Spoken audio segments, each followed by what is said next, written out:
আল্লাহু আকবার, আল্লাহু আকবার,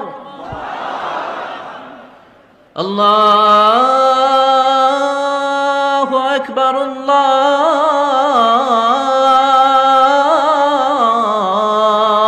আকবার। বিপদ নাই, কষ্ট নাই, আপদ নাই, অনিশ্চয়তা নাই, স্ট্রাগল নাই, এমন কি কেউ আছে এখানে? কেউ কি হাত তুলে বলতে পারবেন যে হুজুর আমার জীবনে কোনো বিপদ নাই, অথবা আমার জীবনে কোনো দুঃখ নাই, কষ্ট নাই, কোনো স্ট্রাগল নাই, কোনো রিস্ক নাই? এরকম সৌভাগ্যবান কেউ আছেন এখানে? তাহলে জীবনের জন্য পরীক্ষা, এটা অনস্বীকার্য, হবেই হবে পরীক্ষা। পৃথিবীর জীবনটাই এমন, এভাবেই এই লাইফকে ডিজাইন করা হয়েছে। পরীক্ষা থাকবে, এখানে বিপদ থাকবে, এগুলো উত্তীর্ণ হয়ে আপনাকে যেতে হবে। চির সুখ চির শান্তি এটাই পৃথিবীতে হয় না। চির সুখ এবং চির শান্তির জায়গা হচ্ছে জান্নাত। চির সুখ এবং চির শান্তি কোথায়? এটা জান্নাতের বৈশিষ্ট্য। চির সুখ চির শান্তি, টেনশন নাই, ঝামেলা নাই, পরীক্ষা নাই, বিপদ নাই, রিস্ক নাই, স্ট্রাগল নাই। এটা হচ্ছে দ্য ফিচার্স অফ জান্নাত, জান্নাতের ফিচার। কিন্তু সমস্যা বাদে তখন যখন জান্নাতের ফিচার আমরা দুনিয়ায় খুঁজি। যেটা পাবো আমরা জান্নাতে, এটা খুঁজি কোথায়? এই তখনই সমস্যা বাদে। And this is the main problem. এটাই বড় সমস্যা। এই সমস্যার সমাধান কোথায়, এটা নিয়ে আজকে আমি কিছু কথা অ্যাড্রেস করবো ইনশাআল্লাহ। তো তাহলে আসুন শুনি জান্নাতের ফিচার কি। জান্নাতের কমন একটা ফিচার হচ্ছে জান্নাতে there will be no sickness in paradise. জান্নাতে কোনো অসুস্থতা থাকবে না, চিরসুস্থ। সুবহানাল্লাহ পড়েন। চিরসুস্থ চির সবল, কেউ অসুস্থ হবে না জান্নাতে। জান্নাত হবে অ্যান্টি এইজিং, জান্নাতে বয়স বাড়বে না কারো, চির যৌবনা, চির যুবক, অ্যান্টি এজিং। আপনারা জানেন যে বর্তমান পৃথিবীতে অ্যান্টি এজিং ক্রিম পাওয়া যায় না? ক্রিম, কথা বুঝতেছেন? অ্যান্টি এজিং ক্রিম পাওয়া যায়। তারা বলে এই ক্রিম মাখলে চামড়ায় ভাঁজ পড়ে না। এটার দাম দাম আছে কিন্তু অনেক। অ্যান্টি এজিং ক্রিম লাগায়, শ্যাম্পু ইউজ করে, অ্যান্টি এজিং অয়েল আছে, এটা দিলে নাকি চামড়ায় ভাঁজ পড়ে না। ইভেন ভারতের অনেক বড় একজন ব্যবসায়ী মুকেশ আম্বানি, নাম শুনছেন না? যে তার ছেলের বিয়ে হয়ে গেল। তো এই মুকেশ আম্বানির স্ত্রী নীতা আম্বানি, সে কিছুদিন আগে এক বটল গোল্ড ওয়াটার খেয়েছে, gold water, and it's cost $60,000। $60,000 দাম এক বোতল গোল্ড ওয়াটারের। কেন? ফর অ্যান্টি এজিং, যাতে বয়সের ছাপ গালে না থাকে। এখন বলেন, এভাবে কি আমাদের বয়সকে ধরে রাখা সম্ভব এই পৃথিবীতে? সম্ভব না, কারণ এই ফিচারটা দুনিয়ার ফিচার না, এটা জান্নাতের ফিচার। সুবহানাল্লাহ পড়েন। তাহলে জান্নাতে কেউ অসুস্থ হবে না। জান্নাত হবে চির যৌবন, চির যৌবনা। ওখানে আমরা যুবক থাকবো, প্রত্যেকে 33 বছরের যুবক যুবতী হয়ে জান্নাতে ঢুকবো। বিষ্ণু ইসলাম বলেন, আহলুল জান্নাতি জুরদা ওয়া মুরদা ওয়া আবনাউ সালাসিন ওয়া সালাসিন। জান্নাতে যারা যাবে শুভ্র দাড়িবিহীন, প্রত্যেকে হবে 33 বছর বয়সের। ওই যে 33 বছর বয়সে একবার ঢুকলেন, আর বয়স বাড়বে না, ওইটাই চিরকাল ওই বয়স পাবেন। জান্নাতের আরেকটা ফিচার হচ্ছে নো ফ্রাস্ট্রেশন, কোনো চিন্তা নাই, দুশ্চিন্তা নাই, হাইপার টেনশন নাই, সজীব প্রাণবন্ত। সুবহানাল্লাহ। জান্নাতের আরেকটা ফিচার হচ্ছে there is no expiry date in জান্নাত। এক্সপায়ারি ডেট আছে? জান্নাতে যে ঢুকবো 7 দিনের জন্য চেক ইন, নাকি? চেক ইন কয় দিনের জন্য? 7 দিন, 10 দিন পরে চেক আউট করে ফেলবে, এরকম না। নো এক্সপায়ারি ডেট, আজীবন। একবার এন্ট্রি পেলে বের হওয়ার টেনশন নাই। আল্লাহু আকবার। তাহলে no expiry date, rather it's eternal, আজীবন থাকবেন, খালিদিনা ফিহা, চিরকাল থাকবেন। এবং জান্নাতের সবচাইতে গুরুত্বপূর্ণ ফিচার হচ্ছে there will be no death in জান্নাত। জান্নাতে আপনার আর মৃত্যু হবে না, মৃত্যুর বিদায় হবে। তার মানে আপনি অমর হবেন। তাহলে আপনি চির সুস্থ চির সবল হবেন জান্নাতে, চির যুবক থাকবেন, প্রাণবন্ত থাকবেন, আপনি অমর হবেন। আপনি জান্নাতে মরবেন না। জান্নাতীরা যখন জান্নাতে যাবে ফেরেশতারা ডেকে বলবে, ইয়া আহলাল জান্নাতি ইন্না লাকুম আন তাসিহু ফালা তাসকামু আবাদা। জান্নাতীরা চিরকাল সুস্থ থাকবা, অসুস্থ হবা না। ইন্না লাকুম আন তাশিব্বু ফালা তাহরামু আবাদা। তোমরা শাবাব থাকবা, বুড়া হবা না। ওয়া ইন্না লাকুম আন তাহইয়াউ ফালা তামুতু আবাদা। চিরকাল বেঁচে থাকবা, মরবা না। এবং সেদিন জান্নাতে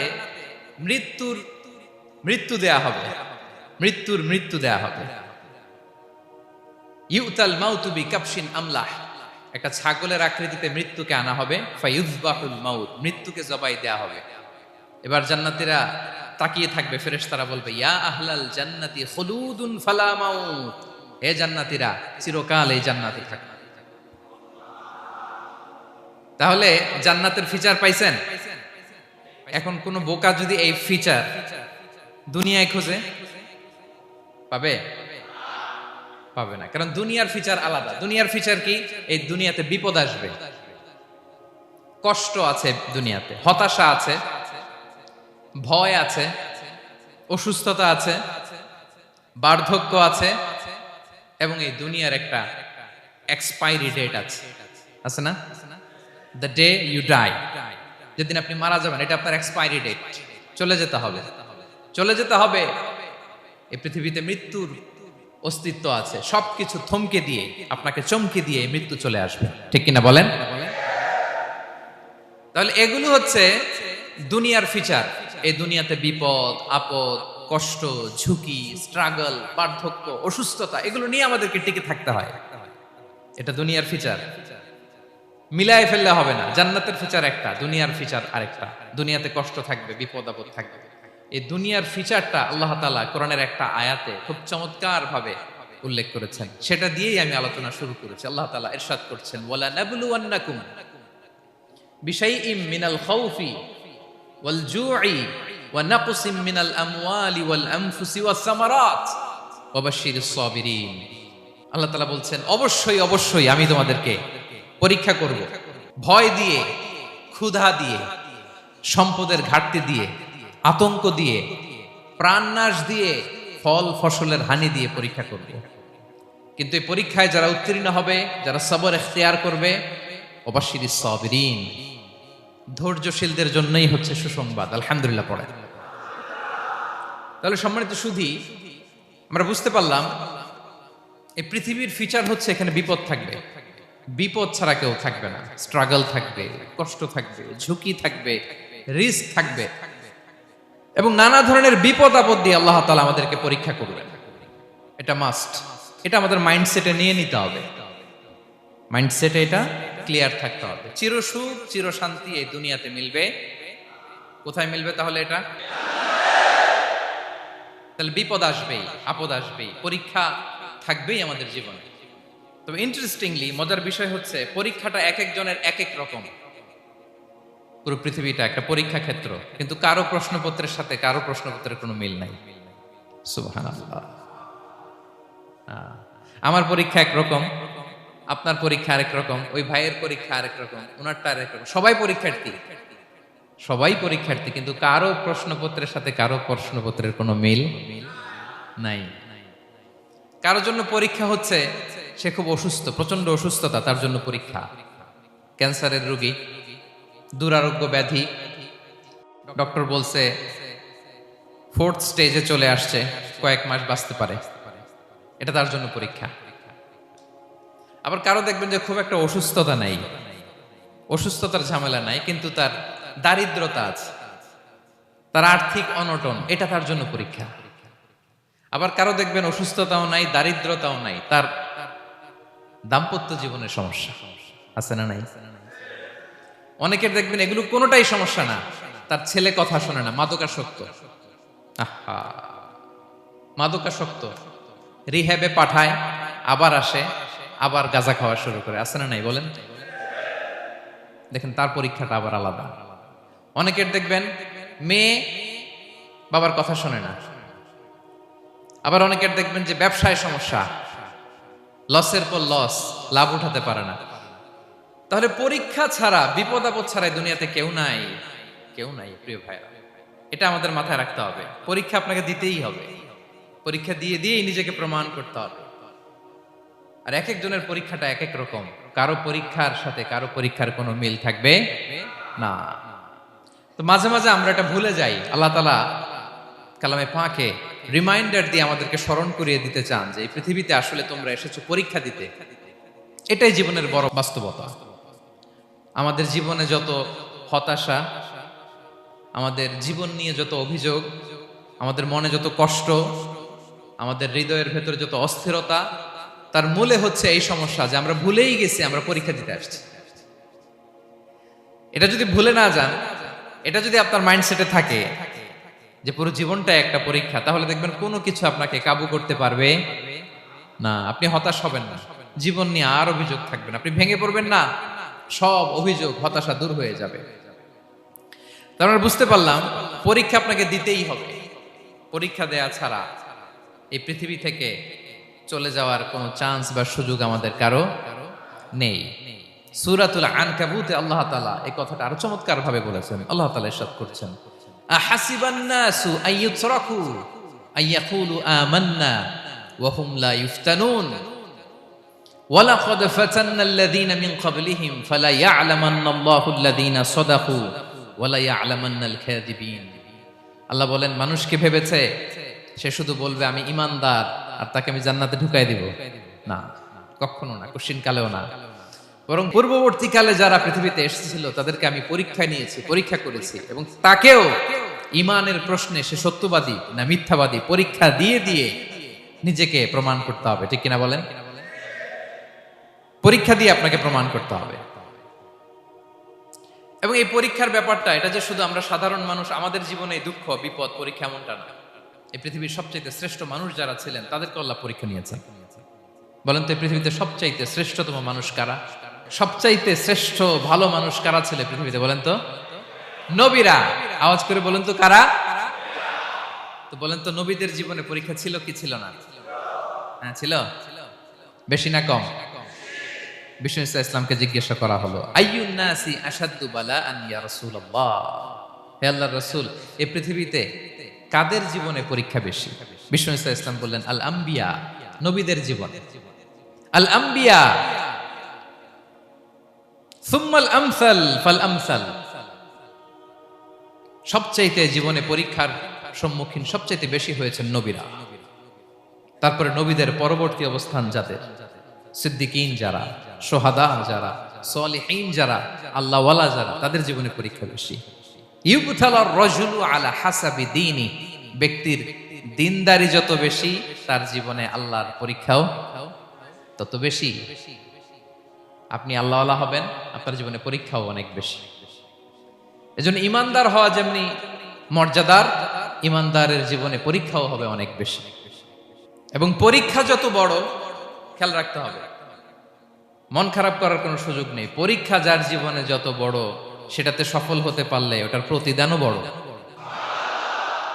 পরীক্ষা যত বড়, এটাতে সাকসেস হইতে পারলে এটার রিওয়ার্ডও তত বড়। বিষ্ণু ইসলাম বলেন, ইযামুল জাযাই মাআ ইযামিল বালা, বালা যত বড় জাযাও তত বড়, প্রতিদানও তত বড়। আপনারা নবীদের জীবনে যদি খেয়াল করেন, দেখবেন যেই নবীর জীবনে পরীক্ষা যত বেশি, সেই নবীর জীবনে সফলতাও তত বেশি। সাইয়েদানা ইব্রাহিম আলাইহিস সালামের কথাটা একটু খেয়াল করেন তো, বলেন তো ওনার জীবনে পরীক্ষা কেমন ছিল? বেশি না কম? ওনার জীবনের পরীক্ষা থেকেই তো আমরা এই শব্দটা ব্যবহার করি। আমরা বলি অগ্নি পরীক্ষা। কি বলি? মানে আগুনে নিক্ষেপ করা হয়েছে সাইয়েদানা ইব্রাহিম আলাইহিস সালামকে। তাও স্বাভাবিকভাবে না, উলঙ্গ করে, ন্যাকেট করে ওনাকে অপমানিত করবার জন্য ওনার গায়ের জামা কাপড় খুলে উলঙ্গ অবস্থায় আল্লাহর খলিল সাইয়েদানা ইব্রাহিম আলাইহিস সালামকে অগ্নিকুণ্ডে নিক্ষেপ করা হয়েছিল। এরকম এক্সপেরিয়েন্স এই অডিটোরিয়ামের ভেতরে আমাদের কখনো হয়েছে? তাইলে সাধারণ মানুষের জীবনের পরীক্ষা আর নবীদের জীবনের পরীক্ষার মধ্যে পার্থক্য আছে না নাই? ওই পরীক্ষায় উনি পাশ করে ফেললেন। ৮৬ বছর পর্যন্ত আল্লাহর কাছে দোয়া করলেন, আল্লাহ আমাকে একটা নেককার সন্তান দাও। আল্লাহ সন্তান দেয় না। ৮৬ বছর পরে আল্লাহ তাআলা সাইয়েদানা ইব্রাহিম আলাইহিস সালাম এবং হাজারের ঘরকে উজালা করে সন্তান দিলেন। সাইয়েদনা ইসমাঈল আলাইহিস সালাম পৃথিবীতে আসলেন। কত বছর বয়সে? 86 বছর বয়সের এখানে কেউ আছেন? হ্যাঁ, আছি আমরা কেউ? নাই। 86 বছর বয়সে প্রথম সন্তান পেয়েছে। তাদের ঘরকে উজালা করে আল্লাহর নবী সাইয়েদনা ইসমাঈল আলাইহিস সালাম আসলেন। এবার আল্লাহ বললেন, যাও স্ত্রীকে আর এই কলিজার টুকরা সন্তানকে, থাকো তো প্যালেস্টাইনে, প্যালেস্টাইন থেকে ১,৫০০ কিলোমিটার দূর দ্য ব্যারেন ল্যান্ড, ওই মক্কার ধুধুমরু প্রান্তরে রেখে আস, যেখানে কেউ নাই, মানুষ নাই, গাছ নাই, পাখি নাই, পানি নাই, যাও রেখে আস। আচ্ছা বলেন তো, ৮৬ বছর পরে যে লোকটা সন্তান পেল, বুঝে শুনে উত্তর দিয়েন, ৮৬ বছর পরে যে লোকটাকে আল্লাহ তাআলা সন্তান দিল, তার হৃদয়ে ওই সন্তানের জন্য মায়া বেশি না কম? আহা, এমনি তো আমাদের প্রথম সন্তানের হিস্ট্রিটা একটু খেয়াল করেন তো। প্রথম আমাদের যে মেয়ে হয়েছিল বা যাদের ছেলে হয়েছিল, তার প্রতি আদর, সোহাগ, দরদ, ভালোবাসা, আহ্লাদ কত ছিল। আর ৮৬ বছর বয়স আল্লাহ তাআলা ওনাকে সন্তান দিলেন, দিয়ে বললেন, যাও হাজারকে আর ইসমাঈলকে মক্কার ধুধুমরু প্রান্তরে রেখে আস। আল্লাহ তাআলা বলতে দেরি, চলে যেতে দেরি নাই, মুহূর্তে উনি রওনা হয়ে গেলেন। সুবহানাল্লাহ পড়বেন না? রেখে আসলেন মক্কার ধুধুমরু প্রান্তরে। এবার আল্লাহ বললেন, যাও রিটার্ন ব্যাক টু প্যালেস্টাইন, প্যালেস্টাইনে চলে যাও। চলে গেলেন, হৃদয়টা ভেঙে খান খান। অনেক বছর পরে আল্লাহ তাআলা আবার অনুমতি দিলেন, যাও এবার ছেলেকে দেখে আসতে পারো, যাও প্যালেস্টাইন থেকে আবার মক্কায় যাও। সাইয়েদনা ইব্রাহিম আলাইহিস সালাম প্যালেস্টাইন থেকে আবার ১,৫০০ কিলোমিটার পথ পাড়ি দিয়ে, এখনকার মতো ফ্লাইটে যায় না, গাড়িতেও না, উটে করে। কিসে করে? উনি যে কতবার মক্কা থেকে ফিলিস্তিন এসেছেন আর গিয়েছেন, কোনো ইয়ত্তা নাই, হিসাব নাই। গেলেন, এবার ছেলেটা হাঁটতে পারে, দৌড়াতে পারে, একটু একটু কথা বলতে পারে, আব্বা আব্বু ডাকতে পারে। কেমন মায়া লাগে বলেন তো? মায়া ভালোবাসায় যখন টইটম্বুর, ঠিক ওই মুহূর্তে আল্লাহ বললেন, ছেলেকে জবাই করো, জবাই করো ছেলেকে। আল্লাহ তাআলা বলতে দেরি করেছেন, আল্লাহর আদেশ পালনে ১ সেকেন্ডও তিনি দেরি করেন নাই। ছুরি চালালেন, জান্নাত থেকে দুম্বা নিয়ে আসা হলো। এভাবে আল্লাহর নবী ইব্রাহিম আলাইহিস সালাম ওনার জীবনের প্রতিটি ক্ষেত্রে যেখানে আল্লাহ তাআলা ওনাকে পরীক্ষা নিয়েছেন, উত্তীর্ণ হয়েছেন। এবং দেখেন ওনাকে আল্লাহ তাআলা কি উপহার দিলেন, আল্লাহ তাআলা ওনাকে খলিলুল্লাহ উপাধি দিলেন, আল্লাহর বন্ধু। সুবহানাল্লাহ বলেন। আল্লাহ তাআলা বলছেন, ওয়া ইযিবতালা ইব্রাহিম রাব্বুহু বিকালিমাতিন ফাআতাম্মাহুন ক্বালা ইন্নী জাঈলুকা লিন-নাসি ইমামা। আল্লাহ অনেকগুলো পরীক্ষা নিয়েছিলেন সাইয়েদনা ইব্রাহিম আলাইহিস সালাম, প্রতিটা পরীক্ষায় সাকসেসফুলি পাস করেছেন, গোল্ডেন এ প্লাস। আল্লাহ বলেন, ইন্নী জাঈলুকা লিন-নাসি ইমামা, I'm gonna make you the leader for the entire human being. I'm gonna appoint you as a leader for the entire universe. গোটা বিশ্বের জন্য, গোটা মানবতার জন্য আমি তোমাকে লিডার বানায় দিলাম। ইযামুল জাযাই মা'a ইযামিল বালা। পরীক্ষা যত বড়, ওই পরীক্ষায় পাশ করলে ওইটার ফলাফল ও প্রতিদানও বড়। তাহলে দেখেন প্রিয় ভাইরা, সাইয়েদনা ইব্রাহিম আলাইহিস সালামের জীবনে পরীক্ষার কোনো শেষ ছিল না। আমি আপনি কোথায়? আল্লাহর খলিলের জীবনে যদি এত পরীক্ষা থাকতে পারে, আমি আপনি কোথায় বলেন তো?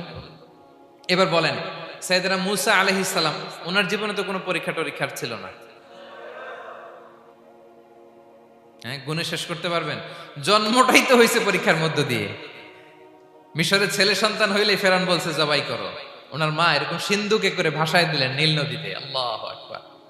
কি একটা রোমাঞ্চকর পরিস্থিতির মধ্য দিয়ে আল্লাহ তাআলা ওনাকে বাঁচালেন। সুবহানাল্লাহ। জন্মই হয়েছে পরীক্ষার মধ্যে দিয়ে। বড় হইলেন, ফেরাউনের ভয়ে দেশ ত্যাগ করলেন, মিশর থেকে মাদিয়ান। আবার আল্লাহর আদেশে যখন ফিরে আসলেন, আবার ফেরাউনের সাথে তর্ক বিতর্ক, যুদ্ধ। একটা রাত আল্লাহ নবী মুসা আলাইহিস সালাম শান্তি মতো মিশরে ঘুমাতে পারে নাই। একটা রাত শেষ পর্যন্ত এই ফেরাউন মুসা আলাইহিস সালামকে ধাওয়া করেছে। ফেরাউনের ধ্বংসের আগ পর্যন্ত সে মুসা আলাইহিস সালামকে ধাওয়া করেছে। তার মানে মুসা আলাইহিস সালাম এই বিপদ আপদ পরীক্ষা এগুলো থেকে মুক্তি পান নাই। এবার বলেন ঈসা আলাইহিস সালামের কথা, ওনার জীবনে তার পরীক্ষা ছিল না? কি পরীক্ষা ছিল? হ্যাঁ, আল্লাহু আকবার। Same scenario goes to the biography of every messenger in the world. পৃথিবীর সব নবীর ক্ষেত্রে একই ঘটনা ঘটেছে। সাইয়েদনা ঈসা আলাইহিস সালাম, দাওয়াত যখন দিলেন ওনার বিরোধিতা শুরু হলো, ওনাকে হত্যার ষড়যন্ত্র হলো, ইভেন কি ওনাকে মারার জন্য বনি ইসরায়েলেরা উদ্ধত হলো, জানে বাঁচবার জন্য পালালেন, এক ঘরে ঢুকলেন, চারদিক দিয়ে ঘেরাও করলো, উনি দরজা জানালা লাগাই দিলেন। ওরা বললো একজন দরজা ভেঙে জানালা ভেঙে ভিতরে ঢুকে দেখো বেটা ঈসা কি করে। একজন ভিতরে ঢুকছে, ঢুকার সাথে সাথে বল রাফাআহুল্লাহু ইলাইহি, আল্লাহ তাআলা ঈসা আলাইহিস সালামকে উপরে উঠায় নিল। আর যেই লোকটাকে তারা ভেতরে ঢুকালো তার চেহারাকে আল্লাহ তাআলা ঈসা আলাইহিস সালামের চেহারার মতো করে দিলেন। এবার তার বাইরের সাথীরা বলে ঘটনা কি, বেটা ঈসাও বেরোয় না, আমাদের লোকটাও বেরোয় না, সবাই ঢুক। দরজা ভেঙে ভেতরে ঢুকে দেখে ঈসা দাঁড়ায় আছে। সে বলেন তো এটা ঈসা না মিসা? এটা কি আসল ঈসা? ওমা কতালু ওমা সলাবু ওয়ালাকিন শুব্বিহা লাহুম। আল্লাহ বলে তোমরা আমার নবী ঈসাকে হত্যাও করতে পারো নাই, শুলেও চড়াতে পারো নাই, আমি সেফটি সিকিউরিটি দিয়ে আমার নবী ঈসা আলাইহিস সালামকে আকাশে তুলে নিয়েছি। তাহলে ওনার জীবনও পরীক্ষার শেষ ছিল না। এবার যদি আমরা বিশ্বনবী সাল্লাল্লাহু আলাইহি ওয়াসাল্লামের জীবনের দিকে তাকাই, ওনার জীবনটা দেখেন তো। আমাদের পেয়ারা নবী বিশ্বনবী মুহাম্মদুর রাসূলুল্লাহ সাল্লাল্লাহু আলাইহি ওয়াসাল্লাম, ওনার জীবনে কি স্ট্রাগল ছিল? স্ট্রাগল। মাক্কি জীবনের কথা যদি একটু খেয়াল করেন দেখেন তো, 3 বছর শিয়াবে আবি তালেবে জেল খেটেছেন, না খেয়েছিলেন। ওনার বংশের লোকেরা প্রথমে ছাগল খেয়েছে, ছাগলগুলো যখন শেষ, ছাগলের চামড়াগুলো শুকিয়ে ওইটা খাইছে। গাছের পাতা ছাল এগুলো খেয়ে খাবারের অভাবে বেহুশ হয়ে পড়ে থাকতো তারা। না খেয়ে কয়দিন ছিলেন আপনি? আমি কয়দিন ছিলাম না খেয়ে? মনেই তো পড়ে না, না খেয়েছিলাম কিনা কোনোদিন। এ হচ্ছে মাক্কি জীবন। মেন্টালি প্রেসার দেয়া হয়েছে। বিশ্বনবীর চাচা আবুল আহাব তার 2 ছেলে উতবা আর উতাইবা, এদের সাথে বিয়ে দিয়েছিলেন 2 মেয়ের। যখন দাওয়াত দেওয়া শুরু করলেন 2 মেয়েকে ডিভোর্স দিয়ে দিল। দেখেন একটা বাবার জন্য প্রাপ্তবয়স্কা মেয়েকে যখন উঠায় নেয়ার আগে ডিভোর্স দেয়, তার মানসিক অবস্থাটা কেমন থাকে বলেন? মেন্টালি প্রেসারাইজ করা হয়েছে, ফিজিক্যালি হ্যারাস করা হয়েছে। বিষ্ণু ইসলাম যখন নামাজে দাঁড়াতেন, উটের পচা নারী ভুড়ি বিষ্ণুনবীর কাঁধে চাপিয়ে দেওয়া হতো। আপনার জীবনে এরকম ঘটছে কখনো? আপনি নামাজ পড়তেছেন, উটের পচা নারী ভুড়ি আপনার কাঁধে চাপিয়ে দেওয়া হয়েছে। কয়দিন হয়েছে এরকম? কয়দিন হয়েছে? হ্যাঁ, তারপরেও তো আলহামদুলিল্লাহ বেরোয় না মুখ দিয়ে।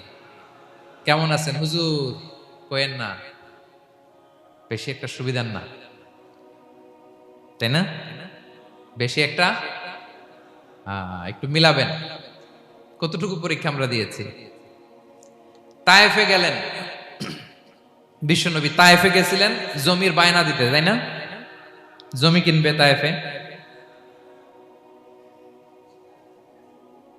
তায়েফবাসীদেরকে জাহান্নামের আগুন থেকে বাঁচাতে গিয়েছিলেন, নিজের জন্য না। সেখানে তায়েফের ছেলেরা পাথর মেরেছে বিষ্ণু ইসলামের গায়ে। এত শুভ্র দেহ ছিল, চেহারা ছিল, বিষ্ণুবীর গা দিয়ে ঝরঝর করে রক্ত ঝরেছে। ফিজিক্যাল হ্যারাসমেন্টের শিকার হয়েছেন বিষ্ণু ইসলাম। যখন যেদিন বিষ্ণু ইসলামকে হত্যার ষড়যন্ত্র করা হলো, আল্লাহ তাআলার আদেশে তিনি মক্কা থেকে মদিনায় হিজরত করলেন। মদিনাতে যে একটা রাত, 7ম হিজরির আগ পর্যন্ত শান্তিতে ঘুমাতে পারেন নাই। 3 দিকে 3 ইহুদি বসতি, বনু কাইনুকা, বনু নদীর, বনু কুরাইজা। আহা, খাওয়ার মধ্যে বিষ মিশিয়ে দেয়া হয়েছিল বিষ্ণু ইসলামের। বাজুর, খাসির বাজুর রান পছন্দ করতেন। এক ইহুদি মহিলা বিষ্ণু ইসলামের ওই রানের মধ্যে বিষ মিশিয়ে দিয়েছিল। ওই বিষের যন্ত্রণায় মৃত্যুর আগ পর্যন্ত বিষ্ণুনবী কাতরাতেন। এবং উনি ইন্তেকালের সময় ওই বিষের ব্যথা যন্ত্রণাতে ইন্তেকাল করেছেন। বিষ্ণুনবীর ইন্তেকালটা শাহাদাতের ইন্তেকাল ছিল। বিষ্ণু ইসলাম বলেছেন, ওই যে খায়বার এলাকার ওই মহিলা যে আমার খাবারে বিষ মিশিয়েছিল, সেই বিষের যন্ত্রণা, বেদনা, কষ্ট আমি অনুভব করছি। খেয়ে না খেয়ে দিন প্রচারের কাজে নিজেকে দিয়েছ বিলিয়ে, তায়েফের কাফিরেরা চিনল না সে আলো, দুষ্ট ছেলেদের পিছু দিল লেলিয়ে, পাথরের আঘাতে ক্ষত বিক্ষত হয়ে সারা শরীর থেকে রক্ত ঝরে। হে রাসূল তোমাকে ভুলি আমি কেমন করে, হে রাসূল তোমাকে ভুলি আমি কেমন করে। হাজার ব্যথা বেদনার পরে ফিরে আসনি তুমি আপন ঘরে। দিনের আলো তুমি ছড়িয়ে দিতে চলে গেলে মদিনায় মক্কা ছেড়ে। হে রাসূল তোমাকে ভুলি আমি কেমন করে। হে রাসূল তোমাকে ভুলি আমি কেমন করে। ঠিক কিনা বলেন? একটা রাত শান্তির ঘুম তিনি দিতে পারেন নাই। প্রিয় ভাইরা, তাহলে আমরা কি বুঝলাম? বিশ্বনবীর জীবনও পরীক্ষা ছিল কি ছিল না? আমাদের উপায় আছে? আমরা বাঁচতে পারবো এই বিপদ আপদ পরীক্ষা ঝঞ্ঝাল থেকে? বাঁচতে চাইলেও বাঁচতে পারবো? পারবো না। ইমাম মালিক আলাইহি রাহমা নাম শুনেছেন? ইমাম মালিক, ওনার জ্ঞান থেকে লাখো লাখো মানুষ উপকৃত হয়েছে, কোটি কোটি মানুষ উপকৃত হয়েছে। মদিনার রাস্তায় রশি দিয়ে ওনাকে টেনে হিচড়ে এক এলাকা থেকে আরেক এলাকায় নিত জালেম বাদশারা। ইমাম মালিক আলাইহি রাহমা। ইমাম আহমদ ইবনে হাম্বল, উনাকে বেত্রাঘাত করা হতো, চাবুক দিয়ে পেটানো হতো। আমাদের মাযহাবের ইমাম আল ইমাম আল আযম আবু হানিফা আলাইহি রাহমা, উনাকে কারাবন্দী করা হয়েছিল। তার মানে দেখেন, যত বড় বড় স্কলার, যত বড় বড় মাশায়েখ, এমনকি আম্বিয়া আলাইহিমুস সালাম, উনারাও পরীক্ষা বিপদ আপদ থেকে রেহাই পান। পাইছে? তাহলে আপনি আর আমি পাবো? বলেন তো। তাহলে এটা আমাদের ব্রেইনে গেঁথে নিতে হবে যে জীবন মানেই এখানে বিপদ থাকবে, পরীক্ষা থাকবে, স্ট্রাগল করে করে আমাকে আগাতে হবে। কেউ আমার জন্য রেড কার্পেট বিছিয়ে রাখবে না। এই জীবনটা বড় জটিল। This is life, how it's design. এভাবেই পৃথিবীকে ডিজাইন করা হয়েছে। এখানে বিপদ আছে, কষ্ট আছে। এই পরীক্ষা দিয়ে দিয়ে আপনাকে উত্তীর্ণ হতে হবে। বুঝতে পেরেছেন প্রিয় ভাইরা? নাও দ্য কোশ্চেন অ্যারাইজ, এখন প্রশ্ন হচ্ছে, কেন আল্লাহ এই পরীক্ষা নেন? কেন? আল্লাহ তাআলা সূরা মুলকে বলেছেন, এই পৃথিবী সাজানোর, এই জীবন মৃত্যুর এই খেলা, এটার উদ্দেশ্যটাকে আল্লাহ তাআলা স্পষ্ট করে বলেছেন। আল্লাযী খালাকাল মাউতা ওয়াল হায়াতা লিয়াবলুয়াকুম আইয়ুকুম আহসানু আমালা। জীবন মৃত্যু দিয়ে তোমাদের জীবনকে সাজানো হয়েছে এজন্য, যাতে করে তিনি তোমাদের পরীক্ষা করতে পারেন। কি করতে পারেন? তোমাদের মধ্যে কে সৎকর্মে অগ্রগামী, কে কাজে ভালো, আমলে ভালো, এটা দেখার জন্য। বেসিকলি আল্লাহর দেখার প্রয়োজন নাই, আমাদেরকে দেখানোর জন্য এই পরীক্ষার আয়োজন। আমি ভালো করবো না খারাপ করবো এটা আল্লাহ জানে না? তো ওনার পরীক্ষা করা লাগে কেন? কথা বলেন। আমি জান্নাতি না জাহান্নামী এটা আল্লাহ জানেন না? বেসিকলি আমাদেরকে জানানোর জন্য এই পরীক্ষার আয়োজন। কাদেরকে জানানোর জন্য? মানে তুমি জেনে যাও তুমি জান্নাতি না জাহান্নামী। আমি ভালো করেই জানি। একটা ছোট্ট উদাহরণ দিলে বুঝতে পারবেন প্রিয় ভাইয়েরা। ধরেন আল্লাহ তাআলা দুইজনকে সৃষ্টি করলেন। উদাহরণস্বরূপ একজনের নাম আব্দুল্লাহ, আরেকজনের নাম আব্দুর রহমান। সৃষ্টির পরে আব্দুল্লাহকে বললেন, আব্দুল্লাহ, আমি জানি তুমি পৃথিবীতে 50 বছর হায়াত পাইতা, খুব ভালো কাজ করতে, তুমি দুনিয়াতে অনেক ভালো কাজ করতে, এটা আমি আগেই জানি। আমার অসীম জ্ঞান বলে আমি আগে থেকেই জানি। তো যাও, তোমার এইমাত্র সৃষ্টি করলাম, যাও তুমি জান্নাতে ঢুকে যাও, কারণ আমি জানি তুমি জান্নাতি হবে। আচ্ছা, আর আব্দুর রহমান, তুমি পৃথিবীতে খুব খারাপ কাজ করতে, এটা আমি জানতাম। তোমারে পাঠাইলে খারাপ কাজ করবা, তুমি সীমালঙ্ঘন করবা, অন্যায় করবা, অপরাধ করবা, তুমি জাহান্নামী হবা। যাও, যেহেতু আমি জানি পরীক্ষার আর দরকার নেই, তোমারে জাহান্নাম দিয়ে দিলাম, যাও ঢুকে যাও। আব্দুল্লাহ ঠিকই জান্নাতে ঢুকে যাবে, আব্দুর রহমান কি ঢুকবে? ঢুকবে। সে বলবে, আল্লাহ এইমাত্র আমারে বানাইলেন, এইমাত্র আপনি আমাকে সৃষ্টি করলেন, সৃষ্টি করেই বলতেছেন তুমি জাহান্নামে যাও, আর বলতেছেন আমি জানি দুনিয়াতে পাঠালে তুমি খারাপ কাজ করবা, তুমি জাহান্নামী হবা, পাঠানোর আর কি দরকার, আগে থেকে জাহান্নামে যাও। আল্লাহ আপনি জানলে জানতে পারেন, আমি তো জানি না। ঠিক কিনা বলেন? সে বলবে, না আল্লাহ আপনি ভুল বলতেছেন, এই দুনিয়াতে পাঠাইলে আমি খুব ভালো কাজ করতাম, আমি সীমা লঙ্ঘন করতাম না, নামাজ পড়তাম, রোজা রাখতাম, হজ করতাম, যাকাত দিতাম, সাদাকা করতাম, চ্যারিটি করতাম, জনকল্যাণকর সব ভালো কাজগুলো আল্লাহ আমি করতাম। এজন্য আল্লাহ তাআলা পরীক্ষার আয়োজন করেছেন, যাতে করে তুমি জেনে যাও যে পৃথিবীতে তুমি কি করেছো। এখন আর আল্লাহকে এক্সকিউজ দেওয়ার সুযোগ নেই। আচ্ছা বলেন তো, আবু জাহেলকে যদি আল্লাহ এখন কিয়ামতের দিন বলে, Abu Jahl go to the hell fire, আবু জাহেলের কিছু বলার সুযোগ আছে? কারণ ও দুনিয়াতে কি করে আসছে এটাও জানে না। ফেরাউনকে ডেকে যদি আল্লাহ বলে, ফেরাউন তুমি জাহান্নামে যাও, go to the hell fire, ওর কি কোনো এক্সকিউজ দেওয়ার সুযোগ আছে? বলেন, সুযোগ আর আছে? কারণ তুমি দুনিয়াতে কি করেছো তোমার চেয়ে ভালো কেউ আর জানে। তা পৃথিবীতে এই পরীক্ষার এই আয়োজনের সবচাইতে বড় উদ্দেশ্য হচ্ছে যাতে করে আমরা দেখে যাই যে আমরা কি কাজ করছি। কেউ যখন পরীক্ষা দেয় প্রিয় ভাইরা, ওই পরীক্ষায় কত পাবে তার একটা হিসাব আছে না? বলেন, আপনি গণিত পরীক্ষা দিয়ে আসছেন, যে 100-তে 100 পাবে সে বলতে পারে আমার সব অঙ্ক হয়েছে, ঠিক কিনা বলেন? আর যে লাড্ডু গুড্ডু বুঝছেন তো, কিছুই পারে নাই, ঘোড়ার ডিম, তারও একটা হিসাব আছে যে সে কিছুই লিখে আসতে পারে নাই। তাই পৃথিবীতে এই পরীক্ষার আয়োজনের প্রধানতম কারণ হচ্ছে যাতে করে আমরা বুঝে যেতে পারি যে আমরা কোথায় যাব, জান্নাতে না জাহান্নামে। প্রিয় সুধী, এ পর্যায়ে আমরা জানবো এই যে পরীক্ষা আল্লাহ তাআলা নিচ্ছেন আমাদেরকে, এই পরীক্ষায় সফল হওয়ার মূল মন্ত্র কি। কোরআনে বিভিন্ন আয়াতে এই পরীক্ষার কথা বলা হয়েছে এবং এই পরীক্ষার সফলতার মূল মন্ত্রও কোরআনে ঘোষিত হয়েছে। আলহামদুলিল্লাহ বলেন। যে আয়াত দিয়ে আমি শুরু করেছি এই আয়াতে আল্লাহ তাআলা বলেছেন, ওয়াবাশশিরিস সাবিরিন, নবী হে ধৈর্যশীলদেরকে আপনি সুসংবাদ দিন। ধৈর্যশীলদেরকে সুসংবাদ দিন, তার মানে বিপদে ধৈর্য ধারণ করতে হবে। প্রিয় ভাইরা, ইন্নামাস সাবরু ইনদা সাদামাতিল উলা, বিপদে আমরা অনেক সময় প্যানিক হয়ে যাই, অস্থির হয়ে যাই, কি করব, হতাশ না। মুমিনরা হতাশ হয় না, ধৈর্য ধারণ করে। কি করে? কি করে? ধৈর্য ধারণ করার শক্তি দাও গো মেহেরবান আমায়, দাও গো মেহেরবান। পড়েন, ধৈর্য ধারণ করার শক্তি দাও গো মেহেরবান আমায়, দাও গো মেহেরবান। সবাই বলুন একসাথে, ধৈর্য ধারণ করার শক্তি দাও গো মেহেরবান আমায়, দাও গো মেহেরবান।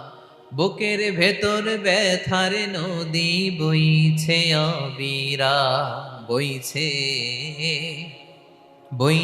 অবিরাম। পড়ুন, ধৈর্য ধারণ করার শক্তি দাও গো মেহেরবান আমায়, দাও গো মেহেরবান। পড়েন আমিন। আল্লাহ যেন বিপদে আমাদেরকে ধৈর্য ধারণ করার তৌফিক দান করে।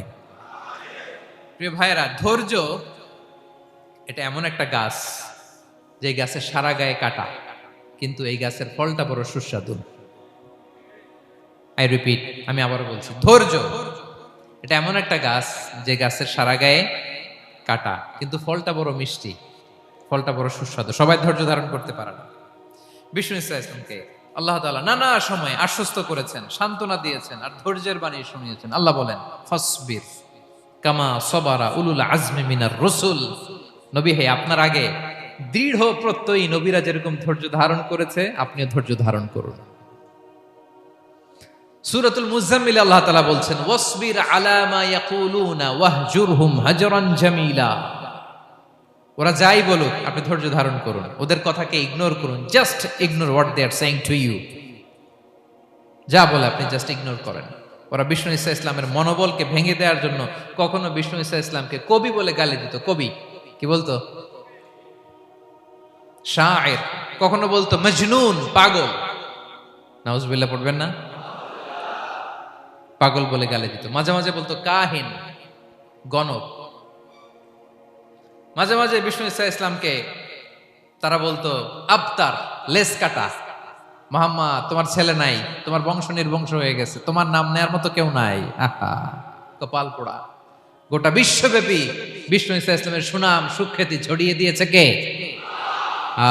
আকাশ বাতাস মাড়িয়ে, সাতাকাশ ছাড়িয়ে আল্লাহর আরশ পর্যন্ত আল্লাহ তাআলা বিষ্ণুনবীর সুনাম সুখ্যাতিকে সুউচ্চ করেছেন। ঠিক কিনা বলেন? ইগনোর করুন। আপনাকে কবি বলে, গণক বলে, আপনাকে পাগল বলে, আপনাকে লেসকাটা বলে, জাস্ট ইগনোর দেন। বর্তমান সময়েও নানা ধরনের ট্যাগ আমাদেরকেও দেয় কি দেয় না বলেন? দেয়? আমাদেরকে কি বলে? মৌলবাদী বলে। বলে বলে ওই যে রাজাকার বলে। হ্যাঁ, রাজাকার রাজাকার খেলার দিন শেষ। মন মতো হইলে মুক্তিযোদ্ধা, মন মতো না হইলে রাজাকার, এই দিন শেষ। ওই দিন আর নাই, এই কার্ড দিয়ে আর খেলার দিন নাই। এগুলো মানুষ আর খায় না এখন, এগুলো গিলে না আর। সাধারণ মানুষ বড্ড সচেতন। দেখেন, কালের বিবর্তনে, সময়ের আবর্তনে একই পরিক্রমা আমাদেরকেও ট্যাগিং করে। আমাদেরকে মৌলবাদী বলে, ব্যাকডেটেড বলে, রাজাকার বলে, জঙ্গি বলে, যুদ্ধাপরাধী বলে। আছে না এরকম? ওয়াসবির আলা মা ইয়াকুলুন, নিজের সাথে মিলায় নেন। যা বলে ধৈর্য ধারণ করো। ওয়াহজুরহুম হাজরান জামিলা, জাস্ট ইগনোর দেম, ভালোভাবে ইগনোর করেন, খালাস, সালাম দিয়ে কেটে পড়েন। তাহলে প্রিয় ভাইরা, এই বিপদ আপদ আমাদের পিছু ছাড়বে না, পিছু ছাড়বে না। নবীদের পিছু ছাড়ে নাই, আমরা কোথায়? আমরা আর কি? বিপদ আমাদেরকে ধৈর্য ধারণ করতে হবে, মনোবল হারাইলে হবে না। দেখেন বিশ্বনবী কিভাবে আপনাদেরকে সান্ত্বনা দেয়। বিশ্বনবী বলেন, আজাবান লি আমরিল মুমিন, মুমিনের ব্যাপারটা বড় আশ্চর্যজনক। ফাইন্না আমরাহু কুল্লাহু লাহু খাইর, মুমিনের জীবনে যা ঘটে সবটাই খাইর, সবটাই কল্যাণ। ইন আসাবাতহু সাররাউ শাকারা ফাকানা খাইরাল্লাহ ওয়া ইন আসাবাতহু দাররাউ সাবারা ফাকানা খাইরাল্লাহ। মুমিনের জীবনে যদি সুখ আসে তাহলে মুমিন শুকরগুজার হয়, এটা তার জন্য ভালো। আর যদি মুমিন জীবনে দুঃখ আসে তাহলে সে সবর ইখতিয়ার করে, এটাও তার জন্য ভালো। সুবহানাল্লাহ। তাহলে দেখেন, আমরা হয় সুখে থাকি নয় দুঃখে থাকি, ঠিক কিনা বলেন? তাহলে সুখের সময় আমরা শুকর করি, কি করি? শুকরগুজার হই। শুকরিয়া করাও একটা ইবাদত, শুকরিয়া করাও কি? আর দুঃখের সময় আমরা সবর করি, সবর করাটাও একটা। তাহলে আমাদের পুরো জীবনটাই ইবাদত, পুরো জীবনটাই। সুখের সময় শুকর আর দুঃখের সময় সবর। আওয়াজ করে বলেন, সুখের সময় শুকর আর দুঃখের সময়। এই দুই ইবাদত মুমিন জীবনে চলমান, কন্টিনিউয়াস, একটা উইন উইন সিচুয়েশন। কি বলেন? উইন উইন হয়ে গেল না? যেই পরিস্থিতিতেই থাকে আমাদের জন্য লাভ। আল্লাহু আকবার। তাহলে প্রিয় ভাইরা, এটাই জীবনের বাস্তবতা। সবর আমাদেরকে ইখতিয়ার করতে হবে, হতাশ হওয়া যাবে না। অনেকে আমরা অল্পতে হতাশ হই। এই যে আমরা ধৈর্য ধারণ করছি, এর ফল পাচ্ছি না। দীর্ঘ দেড় দশক ধরে ধৈর্য ধারণ করছেন না আপনারা? এখন মুক্তি, স্বাধীনতা, বিজয় এনে দিয়েছে কে? ধৈর্য ধারণ করুন। ধৈর্যের যে ফলাফল, এটা বড় মিষ্টি। ধৈর্য এমন একটা গাছ, এই গাছের সারা গায়ে কাটা, কিন্তু এর ফলটা বড় সুস্বাদু, এর ফলটা বড় মিষ্টি। ধৈর্য ধারণ করার অভ্যাস করতে হবে প্রিয় ভাইরা। মুমিন হতাশ হয় না, হাল ছেড়ে দেয় না। মুমিন ভরসা রাখে একজনের উপর, তিনি কে? লা তাইয়াসু মির রাউহিল্লাহ ইন্নাহু লা ইয়াইয়াসু মির রাউহিল্লাহি ইল্লাল কওমুল কাফিরুন। আল্লাহর রহ থেকে, রহম থেকে নিরাশ হয়ে যাও না। কাফির ছাড়া, অকৃতজ্ঞ ছাড়া কেউ আল্লাহর রহ থেকে, আশা থেকে নিরাশ হয় না। শয়তানের সবচেয়ে বড় মিশন হলো আমাদেরকে হতাশ বানানো, এটা খেয়াল রাখবেন। শয়তানের সবচাইতে বড় মিশন কি? আমাদেরকে হতাশ করে দেয়া। হতাশ বানাইতে পারলে সে সাকসেসফুল, খুশি। কিন্তু আমরা এত সহজে হতাশ হই না, আমরা নিরাশ হই না, আমরা বিপদে হাল ছেড়ে দেই না। আমরা ভরসা রাখি এক মহান সত্তার উপর, তিনি কে? মনে থাকবে, বিপদ আসলে ভেঙে পড়বেন, ভিসা না হইলে কান্নাকাটি শুরু করবেন, ব্যবসায় লস হইলে হাউমাউ, হ্যাঁ, দেশ থেকে কোনো দুঃসংবাদ আসলে হতাশ হবেন, ভেঙে পড়বেন। ধৈর্য ধারণ করব আমরা। আওয়াজ করে বলেন, আমরা কি করব? সবর। বিপদ ট্যাকেল দেওয়ার প্রথম স্টেপ হচ্ছে সবর, ধৈর্য ধারণ করতে হবে। অবশ্যই সাবিরিন, ধৈর্যশীলদেরকে সুসংবাদ দাও। বিপদ থেকে বাঁচার দ্বিতীয় স্টেপ হচ্ছে এই বিপদ থেকে উত্তরণের চেষ্টা করতে হবে।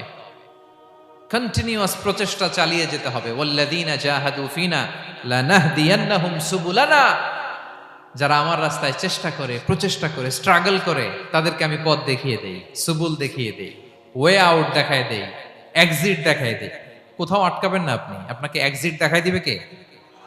মালয়েশিয়াতে কেলুয়ার বলে না, কেলুয়ার কি বলে চেনেন? কেলুয়ার মানে কি? এক্সিট। এক্সিট পেয়ে যাবেন, আটকাবেন না আপনি জীবনে কোথাও। 3 নাম্বার, আল্লাহর উপর তাওয়াক্কুল করতে হবে বিপদ আসলে। ওমাইয়া তাওয়াক্কাল আলাল্লাহি ফাহুয়া হাসবুহ, আল্লাহর উপর যে তাওয়াক্কুল করে আল্লাহই তার জন্য যথেষ্ট হয়ে যায়। তাহলে বিপদে প্রিয় ভাইরা আমরা প্যানিক হব না, ধৈর্য ধারণ করব, বিপদ থেকে উত্তরণের সর্বোচ্চ প্রচেষ্টা চালিয়ে যাব, আর ভরসা রাখবো একজনের উপর, তিনি কে? আর বিপদ আসলে এটাকে নেগেটিভলি নেবেন না সব সময়। বিপদ আপদ এটা অনেক পজিটিভ ভালো জিনিস আমাদের জীবনে বয়ে নিয়ে আসে। শাইখুল ইসলাম ইবনু তাইমিয়া আলাইহি রাহমা উনি বলতেন, খুব দামি কথা, খুব হেভি ওয়েট কথা, মনোযোগ দিয়ে শুনুন। তিনি বলতেন, যে নেয়ামত তোমাকে আল্লাহ থেকে দূরে সরায়, ওই নেয়ামতের চেয়ে বিপদ ভালো যে বিপদ তোমাকে আল্লাহর দিকে ধাবিত করে। আই রিপিট, আমি আবারও বলি, যে নাজ নেয়ামত তোমাকে আল্লাহ থেকে দূরে সরিয়ে দেয়, সে নাজ নেয়ামতের চেয়ে ওই বিপদ আপদ ভালো যে বিপদ আপদ তোমাকে আল্লাহর কাছে টেনে নেয়। তাহলে বিপদ আপদ আসলে আপনি হতাশ হবেন? আর কখনো দুঃখ করবেন? মোয়ারের ভাইয়েরা, আর মন খারাপ করবেন? আপনি খেয়াল করে দেখেন, বিপদ আসলে আমরা আল্লাহরে ডাকি বেশি। যখন অসুস্থ আপনি খেয়াল করেন তো, আল্লাহ আল্লাহ তুমি ছাড়া বাঁচানোর কেউ নাই, আল্লাহ আল্লাহ তুমি হেফাজত করো, আল্লাহ তুমি সুস্থ করে দাও।